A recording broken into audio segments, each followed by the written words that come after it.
He lurked in the shadows, waiting and hoping she wouldn't take a different route.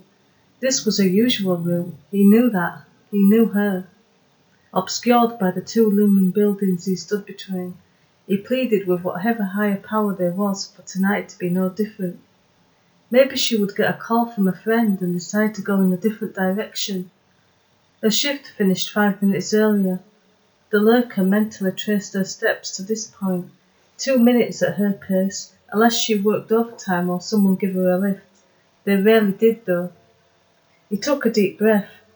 Don't mess this up, he thought, unsure whether the words were to himself or to her, by changing her plans and deciding not to walk in his direction, despite spending the last 2 weeks passing the spot he now waited at. It would be just like her to mess up his planning, just like all of them. Then came the clicking of her heels and the smell of perfume, confirming it was her, the scent of apple, which prompted him to lick his lips. Or perhaps it was the anticipation of what he was about to do. None of the food she ever gave him made him feel this way. Patience, he told himself, as his feet seemed to develop a mind of their own, tugging at his legs in an attempt to cut her off. 1 second. His legs readied themselves. Now!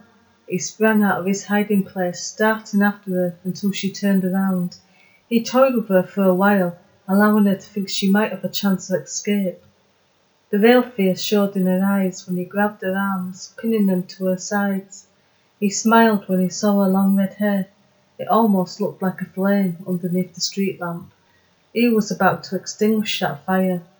She recognised the familiar face. Her body went rigid as he reached into his jacket and pulled out the knife, reminding him of the time he had to pretend to be a plank in the school play. She would have made a good plank, but that wouldn't be her role tonight.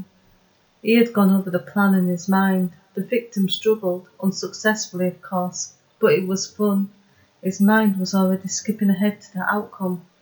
What are you? She began, bringing him back to reality, which wasn't playing out like she imagined it would.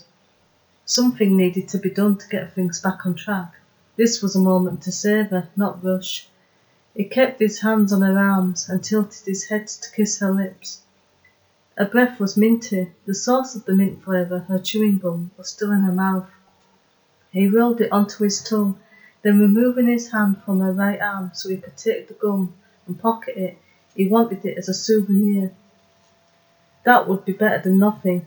She screamed, forcing him to clamp her mouth shut with his hand. Even the pain of teeth mauling at his hand wasn't enough to deter him. The struggle had begun.